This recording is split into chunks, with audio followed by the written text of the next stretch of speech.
Hello, listeners. Jordan here. I just want to let you know that you can listen to Nighttime early and ad-free on Amazon Music. Include it with Prime.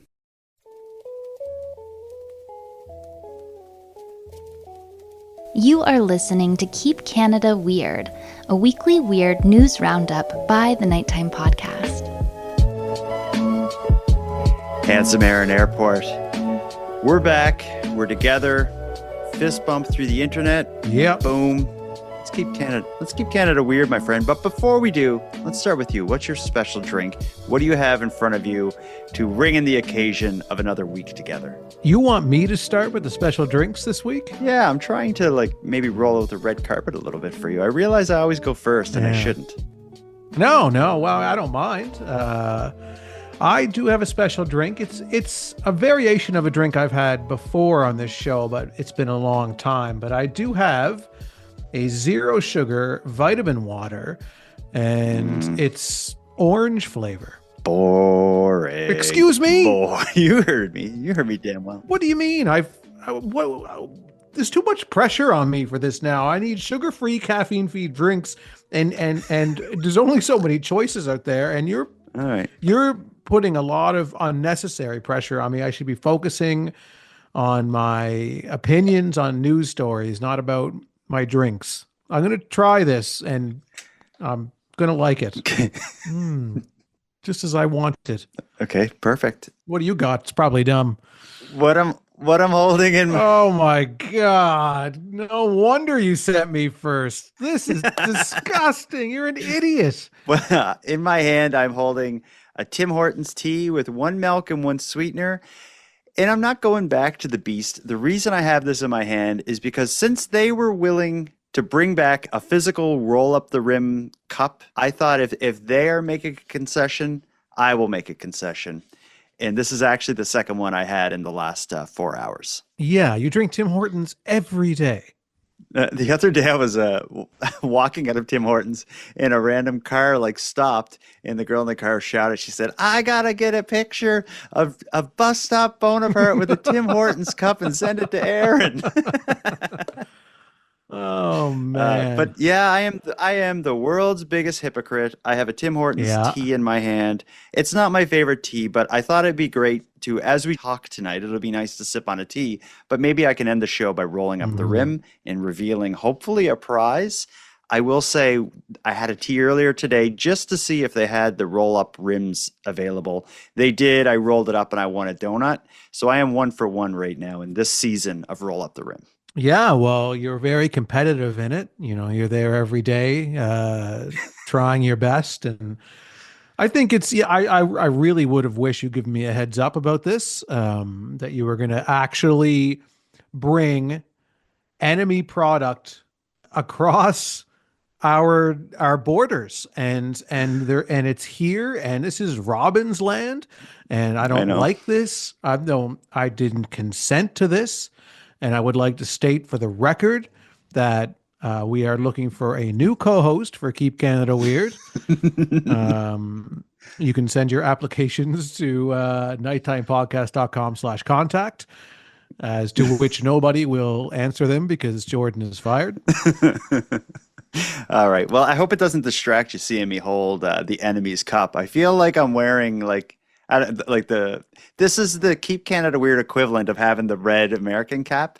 You know what I'm talking about. I don't even want to say it. Yeah. But this is the Keep Canada Weird version of that. You know what you are? You're the Wayne Gretzky of podcasting. That's what you are. You know, you don't even wear the jersey anymore. You're just sitting there. You probably have Tim Hortons underwear on, don't you? That's where we're at with you. No.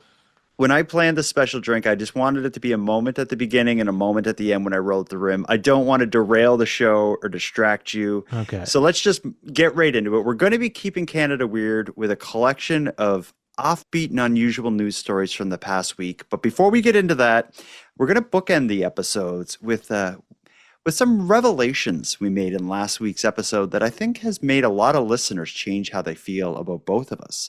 Without really planning or meaning to do this, you and I both revealed something personal that I don't believe we intended to do. Do you want to start the show with your revelation or mine?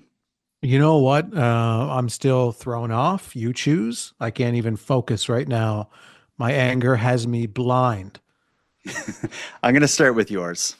Okay. Is it because mine is a bit more salacious, I think. Okay. Although they're What is both it? about love and Uh, romance and oh, sexuality. sex. What is sex?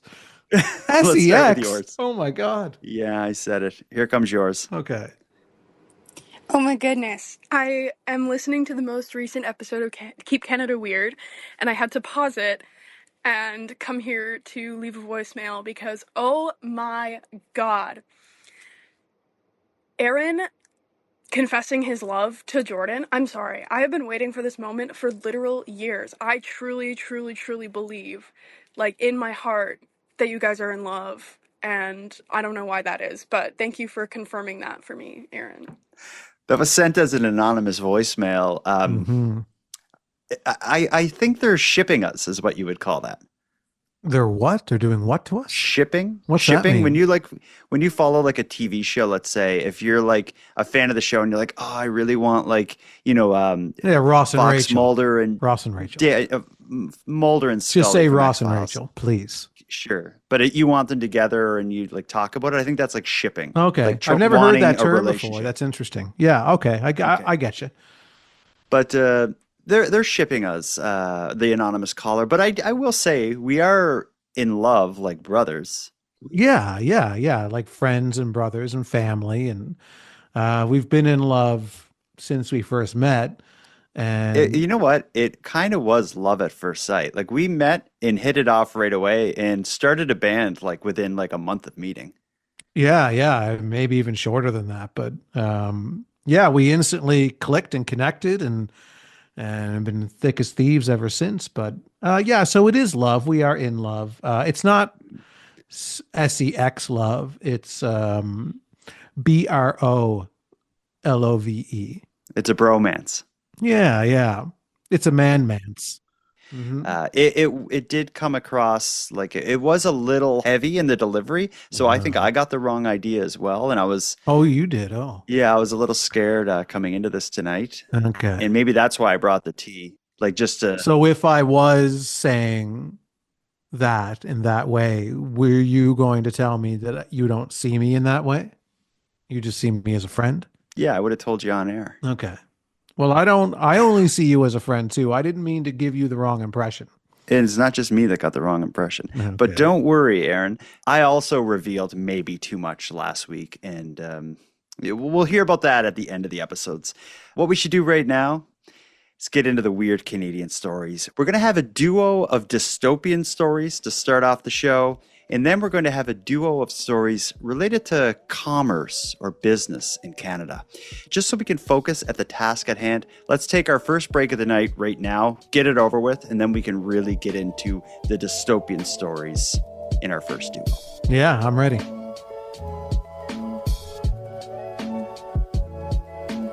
Aaron, I'm starting the show with what could be the final story that we'll ever be discussing. We're going to revisit the asteroid that is barreling towards Earth and concerning a whole lot of people. When scientists start warning about an asteroid heading towards our planet, you know things are about to get interesting. And we're living through it right now. As we discussed a few weeks back in episode 149, NASA is tracking an asteroid called 2024 YR4. And that asteroid has a chance of smashing into our planet just before Christmas of 2032. The possibility was chilling when we discussed it several weeks ago, but the roller coaster ride of emotion has only continued. In just the last few weeks, the probability of impact has nearly doubled to the highest risk ever recorded for an asteroid strike. Cross your fingers. The possibility of asteroid 2024 YR4 hitting Earth in 2032 has increased within the last few weeks. In a new update, NASA has increased the probability of impact to 3.1%, the highest yet. On February 7th, experts had bumped the odds to a 2.2% chance. The asteroid measures between 40 and 90 meters wide, based on estimates from its reflected light. If it did strike Earth, 2024 YR4 could cause severe blast damage, spanning as far as 50 kilometers from the impact site. So things got a lot worse, right? Yeah, the first time we talked about it, it was 1 point something. It was in the low ones, I think, the first time that we discussed the Mhm. asteroid. So then Yes. come to learn that it's gone up to 3.2 or 3.1, whatever. So that's a In the sizable span jump. of weeks. Yeah. Yeah, in a span of a weeks. I like to think of it as a one in blank chance. Initially, when we talked about it, it was almost a one in 100 chance. With the new update or the new calculation or whatever that they did over the past weekend, that made it a one in 32 chance. Like those are decent odds for a big, if you're in a casino or something like that. So when you think of those being the odds of a comet or an asteroid or whatever the right term for it is hitting Earth, they call it a city killer because it's big enough that it could take out an entire city. Like that is, I'm surprised that this isn't or wasn't a huge deal that everybody was talking about.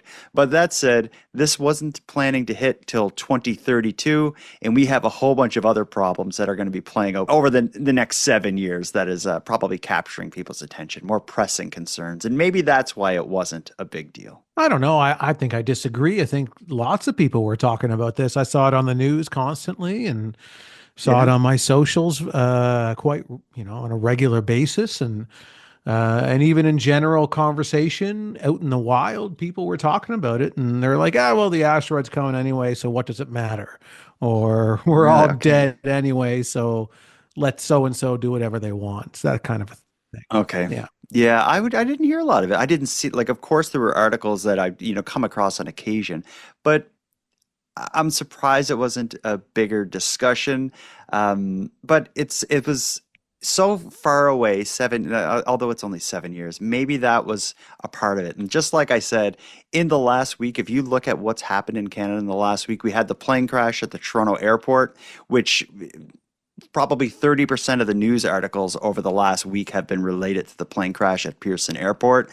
There's just so many like things right now to capture people's attention that they're easily blinded by the fact that there was is a 1 in 32 chance of an asteroid hitting this planet.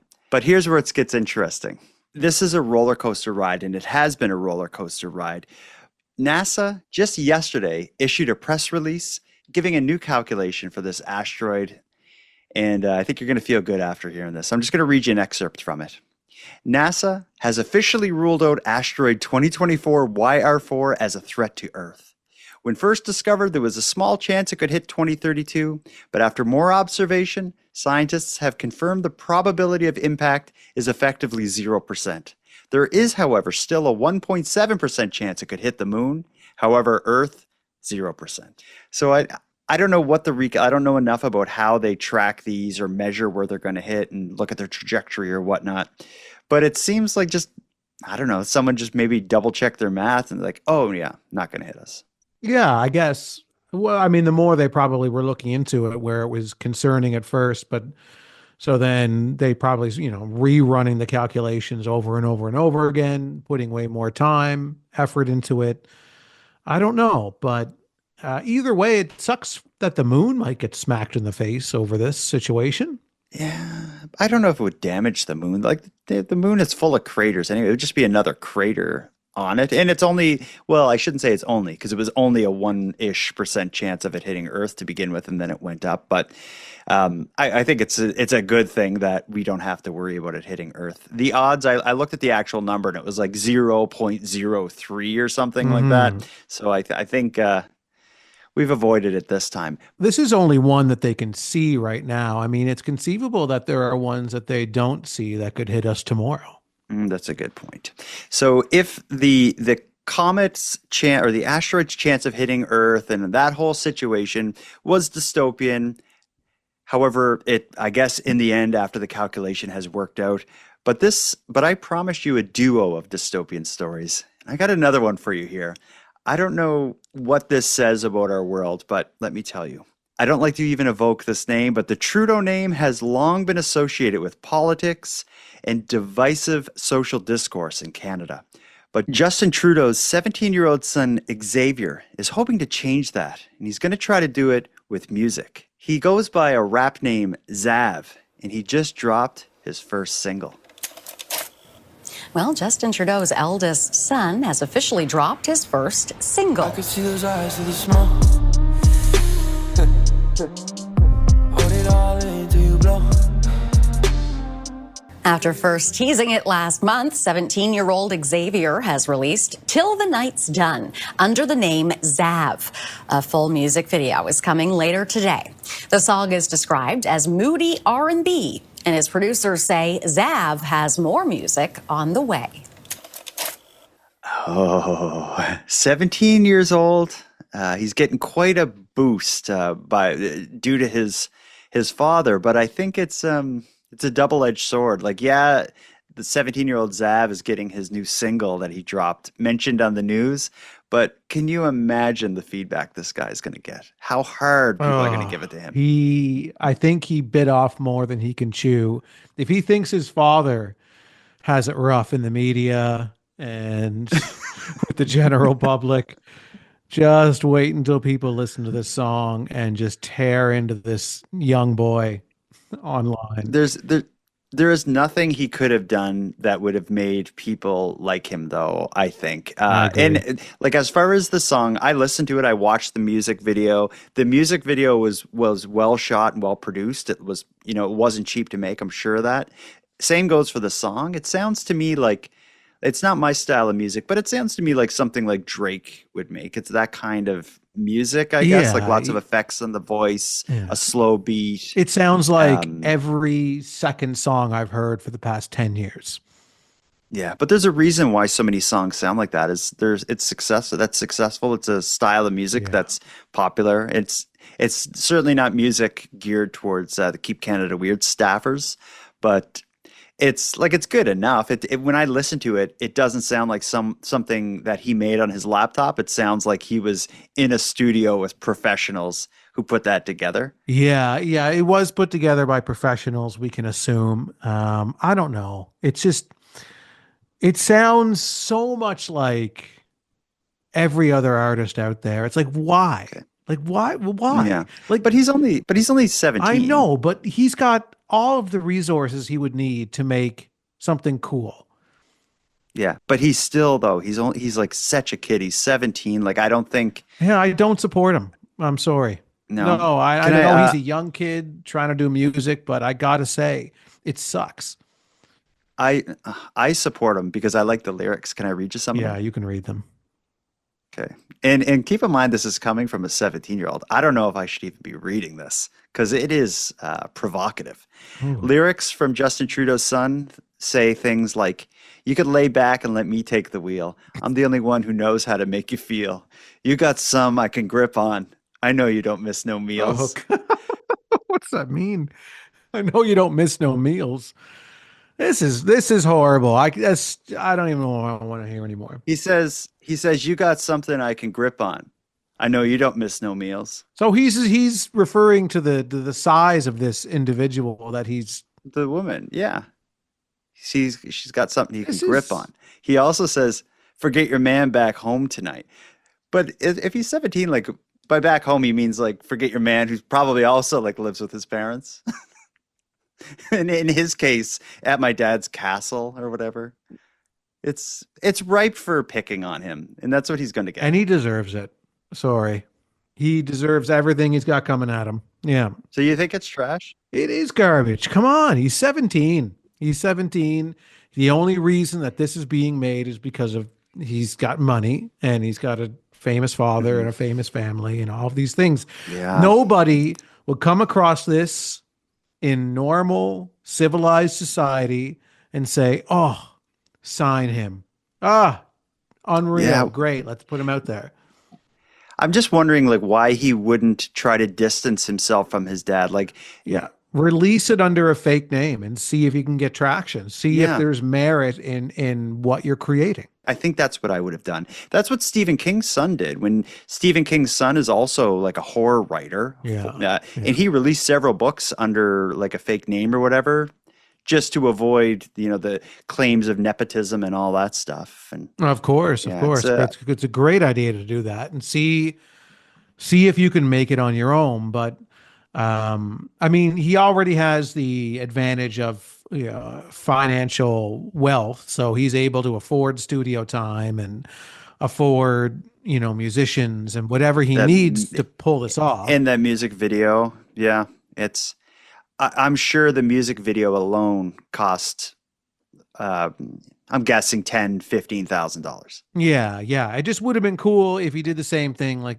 we were saying, release it under a different name, didn't tell anybody who they were, still take advantage of the money you have to record, but Mhm. yeah, see if you can do it, because now you have this, like, it's just, I don't know. If it was really great and it was interesting and unique and whatever, I'd be like, oh yeah, look at him go, great. That's out, but it's just so boring. It's so goddamn Yeah, boring. I get it, but I think again, I'm gonna get Xavier's back here.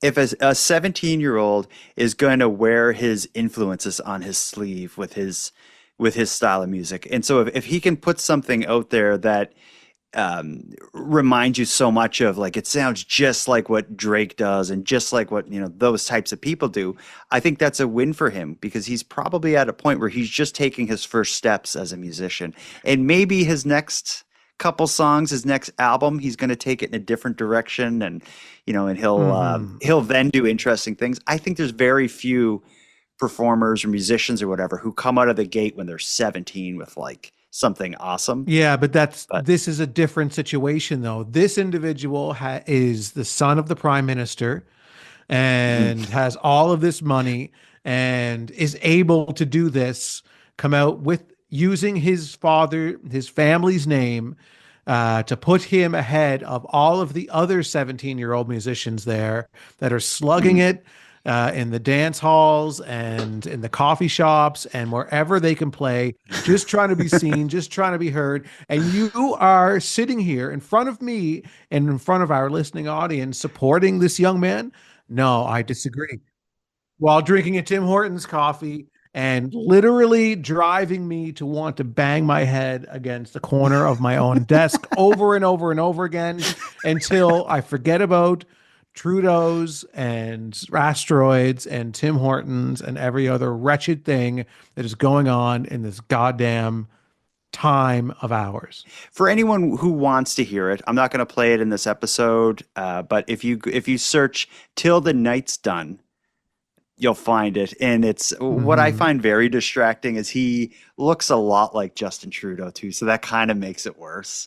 Yeah, yeah. I noticed in the music video, they never give like a straight shot of his face. It's always like over the shoulder or from the side, and I think they're doing that because they're like, yeah, we can, They like, he don't, yeah, cannot look because cool. his father is a very unpopular person in the public eye Hmm. right now. So, Hmm. Hmm. um, It's going to be tough. yeah, I don't know. Y- Could you, like, last question on this topic, starting a rap career, could there be in Canada, could there be someone worse to be that closely associated with than Justin Trudeau? Like, I don't know if I could think of anyone else that could be worse. No, It's an uphill I battle for just, this kid. I just don't even have any more to say about this. Okay, Yeah. well, let's move on. These two stories gave us a glimpse of the more dystopian stories from the past week, but we have two really good stories related to Canadian businesses, and I think you're going to like both of these. Let's take a quick break, and when we get back, we'll start with a fancy store in both Toronto and Vancouver called CITYLUX that you absolutely do not want to fuck with.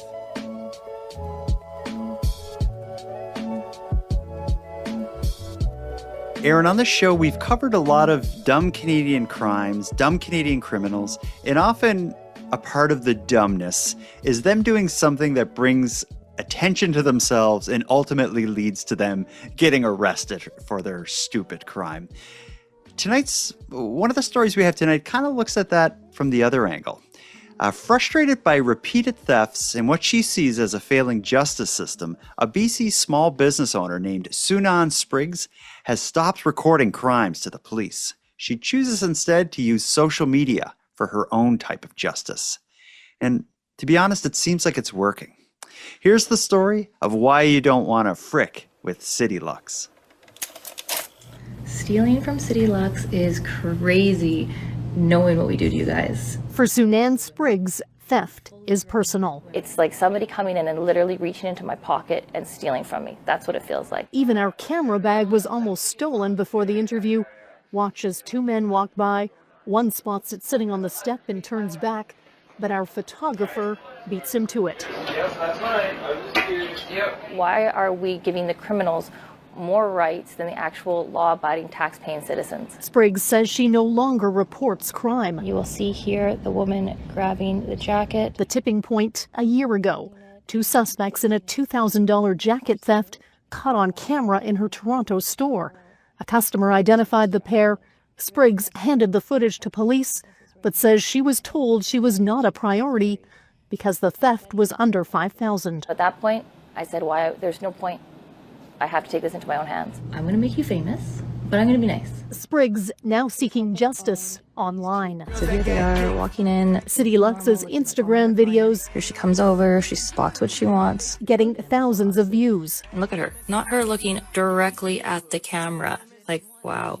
Balls on her. In this incident last month in Toronto, She takes it, folds it up, two female suspects walked away with $2,000 in product. puts it right into her jacket. Both given an ultimatum. 24 hours, bring it back, and I won't make you famous. Luckily, somebody recognized them, and we're getting our money back. After Spriggs posted this video concealing the faces of three women who stole $3,000 in dresses in 2022, the items were returned to the Vancouver store. Within 24 hours, we had all the goods back. So far, she's had no legal issues, and no one is suing her. Please, just try. It's a calculated risk that this store owner is taking, that most people who are caught committing the offense when she's 120% sure that they're doing it are not going to take action. If the police aren't going to do anything for us, the court system's not going to do anything for us, we need to be able to use social media to take this into our own hands and prevent them from stealing from us. Potential thieves, be warned. Don't come for CITYLUX, because my famous word is, I will make you famous.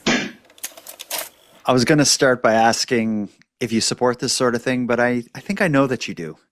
Oh, yeah, I support this. Yeah, yeah. I don't support Justin Trudeau's son, but I do support what this woman is doing. Sunan. Yeah. Sunan at CITYLUX. I think she should have a rap song. Seriously, I'll make you famous. Yeah, yeah. It's a very, she can just, she's got the right attitude. Yeah, I love her attitude, and I can only imagine how frustrated she is to be a small bit, like to be an independent small business owner.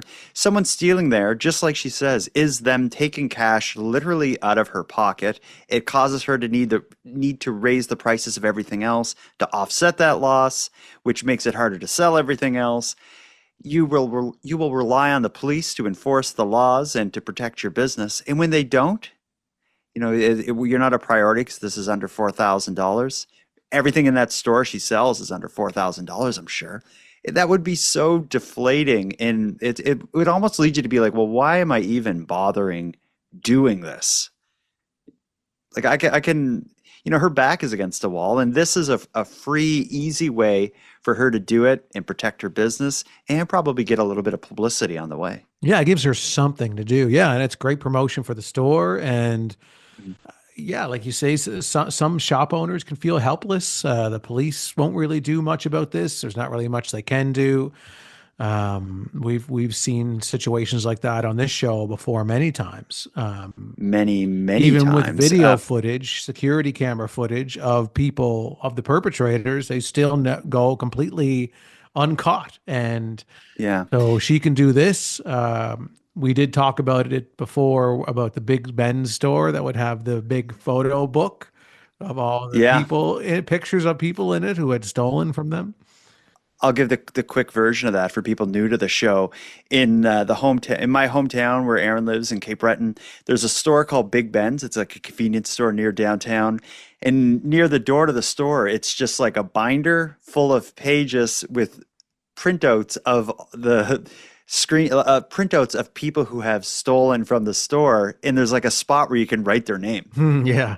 And it's almost like a most wanted list, and it will say what they stole. So it'll be a picture of like, you know, like some I don't know, the probably drunk guy, and it'll say underneath it like 4 bags of chips. Yeah.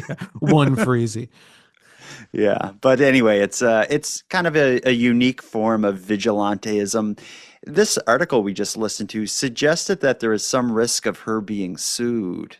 No one has tried to come after her. I wonder what that would take. Like, for one, I don't think someone who's shoplifting from her store is going to like hire a lawyer and go after her and all this stuff.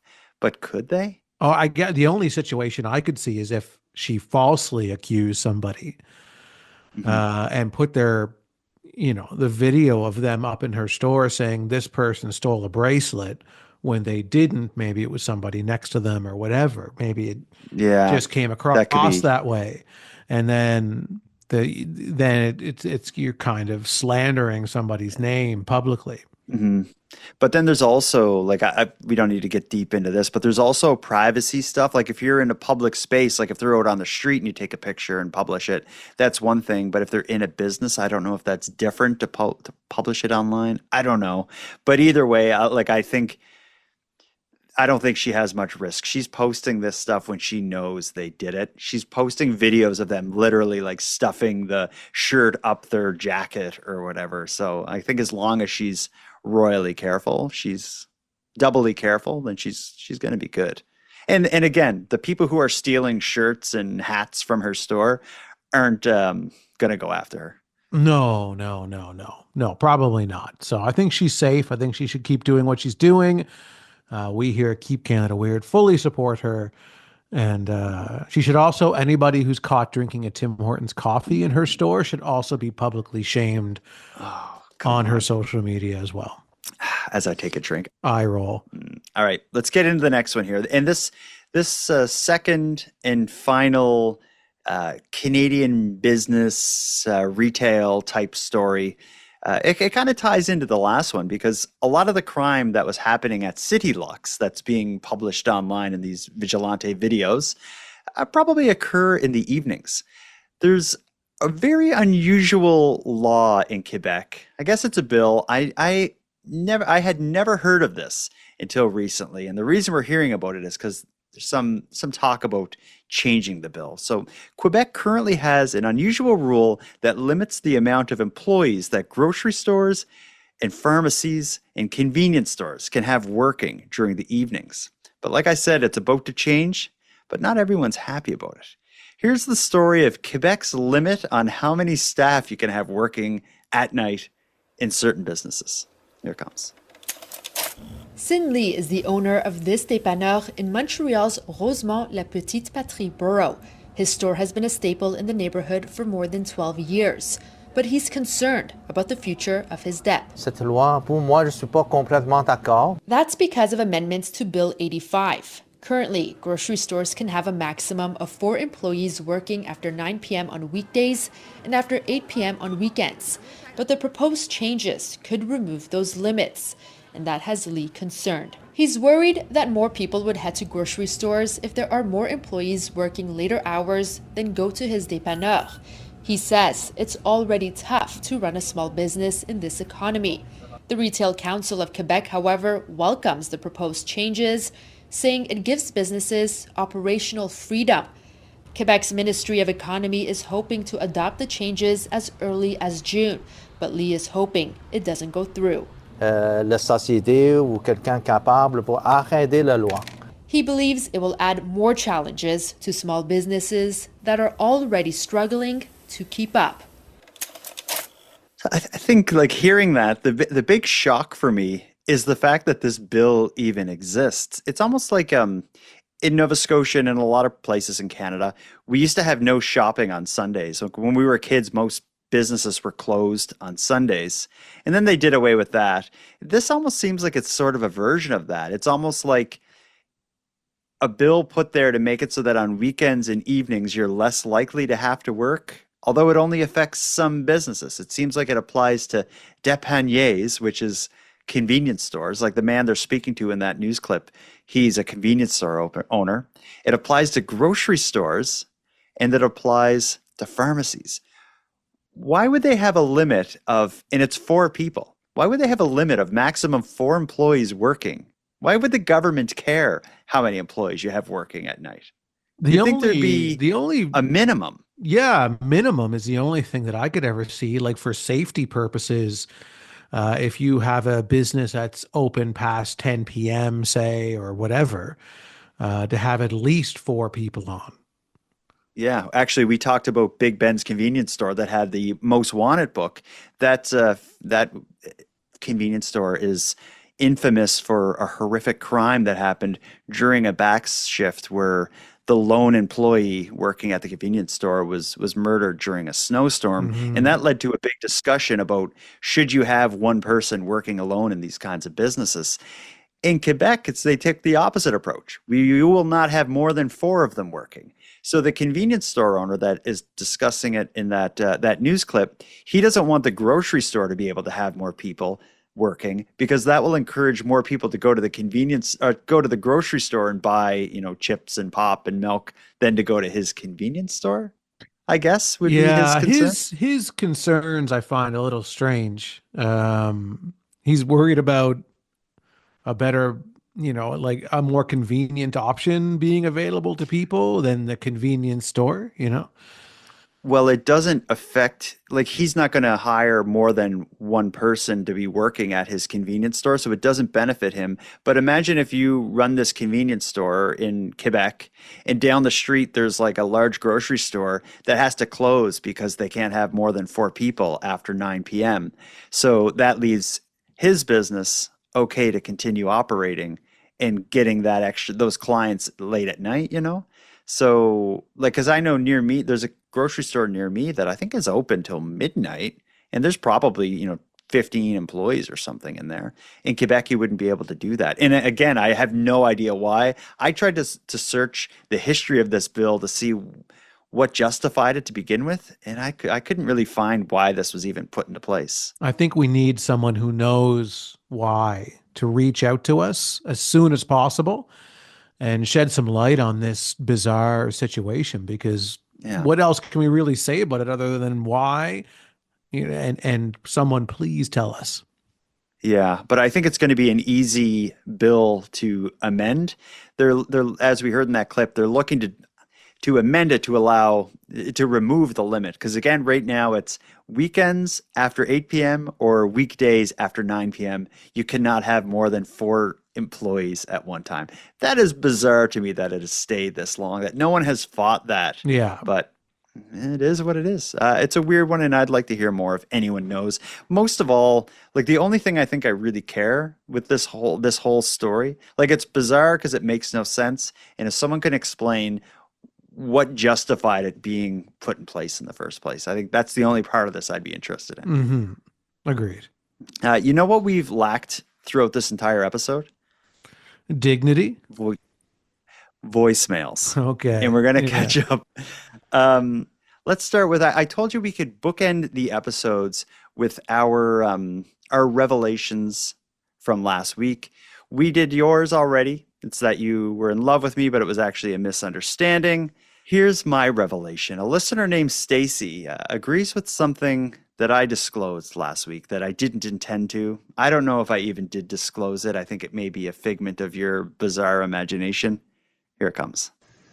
Good evening, Handsome Aaron Airport and Jordan Bus Stop Backhoe Bonaparte. It's Stacy here from Dartmouth, New Brunswick, and I'm just listening to this week's Keep Canada Weird episode in which Jordan finally admits how much he loves to watch seniors, and I can't hate on it because I also love to watch seniors, but I like to watch them do something very specific, and that is eat ice cream cones.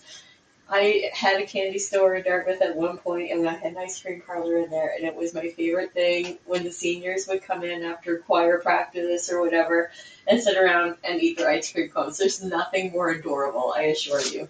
Anyway, I hope this summer you see an old person eating an ice cream cone and enjoy it like I have. I love you guys so much. This is like, I sit at my workstation and giggle aloud at your dry humor, and people definitely think that I'm crazy for doing so. Have a great night. Thanks for all the great content. Keep it up. I'm not alone. No, you're not, unfortunately. Stacy likes to observe the elderly as well. She's more specific in her kink where she likes to watch them eat ice cream specifically. So, which is even more suggestive than mine. I just said they're enjoyable to look at. You like to watch them enjoy things like in general, very broadly. So they could be enjoying anything, knitting, watching television, whatever it is. But she likes the licking and the coldness of the ice cream. She mentioned she used to have like an ice cream candy shop, which would suggest she doesn't have it anymore. And I have a feeling that there is interesting story to why she doesn't operate that business anymore. And maybe it has to do with old people and ice cream. She was probably leering in the elderly into her store and playing the song playing over the speakers in the store is, "I'll take you to the candy shop. I'll let you lick the lollipop." And she's giving them ice cream. You want some more Rocky Road? What's your favorite flavor, Mr. Johnson? Neapolitan. Walnut crunch. Isn't that what all the old people eat? Vanilla, of course. Do you have a favorite ice cream flavor? Heavenly Hash. Oh, that's good. Yeah. I hate to be that guy, but mine is probably like, I love vanilla, but when they have the option of French vanilla, I don't know what that is. It's a little more yellow than regular vanilla, and more vanilla tasting than regular vanilla. I can go to a place with 300 flavors. If one of them is French vanilla, that's probably what I'm going to get. All right. Is that okay? Yeah. You know what's not okay? Looking at old people, according to Stephen. Here's a voicemail about it. This is Stephen from Nova Scotia, Kenville. So, I just finished listening to your episode 151. I'm old. Don't want to see you watching me. Have a nice day. Bye. Sorry, Stephen. Yeah. Well, we won't then. But don't get ice cream in Dartmouth. Yeah. I want to know exactly how old you are because that would depend on even if we wanted to watch you. Mm-hmm. Like he may say, "Oh, clear. I'm old." Maybe he's in his 60s, so he's not really old. Yeah, like, no, what's not your interested. age? What do you like to watch? 80, 85?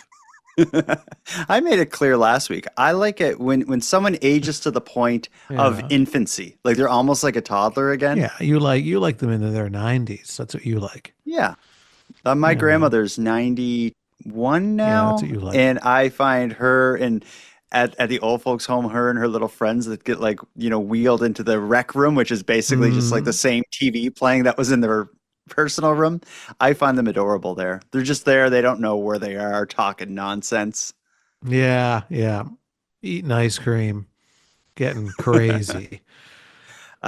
We got one last thing to go out on. This one, we have opened the doors for the Keep Canada Weird rant room several times, most recently in our most recent Keep Canada Weird mailbag, volume 4. We heard the long, never-ending rant about everything, but we have another rant tonight, also from Peterborough Pat. He famously ranted about the packaging for butter several episodes ago, but Pat is annoyed about something else tonight, and I don't know if I can agree with this one, so I'm just gonna put it out there, and you let me know if this rant holds any water for you. Mm-hmm. Hey, it's Pat from Peterborough calling with another rant. I just opened up a pack of Calvin Klein underwear, and I said, "That's it. I'm calling the boys." I mean, you open it up, and you take out your underwear, and on the back, sewn to the back side of the waist, is this like 4-inch tag. But it's not just one tag. It's a book, like a booklet of tags, and it's just you got to cut it off to wear it because if you don't, it'll get stuck in your butt crack. So I cut it off, and then I'm like, "What's on? Like, what is this?" So I start reading it, and it's a long description of how to wash your underwear, and it's in 3 different, like English, French, and Spanish. So it's like, thanks, Calvin Klein. Thanks for telling me how to do my laundry. No goodbye. No. What's he so mad about? I think he's goodbye. talking about. I thought it was going to go in a different direction. For one, I love a rant about underwear, and I love that something bothered him. And he's like, "That's it. I'm calling the boys." It's Uh, funny because we opened it up. The rant room, the Keep Canada Weird rant room, was opened up to the entire Keep Canada Weird nation. It seems to be Pat's just the only Theodore one Pat. that's angry out there. What he's describing is he calls it a booklet of tags. So it's rather than like one tag, there's like 4 tags all together in this like mass that he has to cut off. What I thought he was going to complain about is when you buy like underwear or something like that, and there's kind of like that cardboard kind of piece that makes it hold its shape, and everything is connected to that cardboard piece by those kind of clear little. It's like like a plastic string with 2 like kind of taggy things at the end that you got to like cut, and if you don't do it right, you can rip your clothes. You know those things. Yeah. Yeah. Well, honestly, do you know what I'm talking about? Those things you got to cut them or rip them. Yeah, I know. They They're drive so me nuts. annoying. Yeah, they're so annoying. Yeah, because you want to just like grab your clothes and like kind of pull them and just break that little thing, but you risk like kind of pulling. Yeah, the damaging clothes, the you know? garment. Absolutely. It's Right. So there's you got to gotta- I be a use better n- mousetrap out there for that situation. Yeah, I use nail clippers usually to cut those little things. Yeah. Or, because you even got to be careful with scissors because you can cut too close to the fabric. Yeah, absolutely. You can too close of a shave, and next thing you know, you're trying to return it to Value Village, and they won't take it back. You got anything to say about Pat's complaint? I'd like Pat to keep calling in when anytime he gets upset, stubs his toe. Somebody, at work gets upset with him anytime. Middle of the night, early in the morning, middle of the day. We're here, Pat, and we support you. I think we've done enough here. We talked about the end of the world. We did a full deep dive review into Justin Trudeau's son's rap song. We barked at some weird laws in Quebec. And we supported vigilante justice in Toronto and Vancouver. I don't think there's anything left to do. Roll up your rim. Oh, yeah. Let me finish it off. Against my better judgment, roll So for up people your unfamiliar, rim. on the cup itself, you take the top off and you can roll up the rim and reveal a prize. And Please go to Robbins, it says. no, it says, can you see that? Please play again. You lost. You lost before you even rolled that up. You lost when you went to Tim Hortons. You lost when you purchased a product. You lost when you gave them your money, your hard-earned money. Here you are, humiliated on a podcast by a company that you're not supposed to be supporting. Okay. I don't even know if we should release this episode. I'm embarrassed. You're right. Handsome Aaron Airport, until next time. Jordan, bus stop, backhoe, Bonaparte, until next time. I can't say I won't continue to buy it during Roll Up the Rim season. I enjoy the rush, and it's like I did mention it. I won a barbecue off of a Roll Up the Rim probably 25 years ago. So I support them during this one promotion. Well, Jordan, until next time, if you bring a Tim Hortons tea onto the show again, then I'm going to be calling the Keep Canada Weird rant room and complaining about you.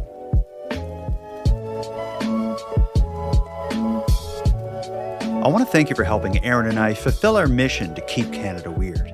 If you've got a news story from your area that you'd like to share with us, or have any thoughts or theories or opinions on anything we discussed tonight, we'd love to hear from you.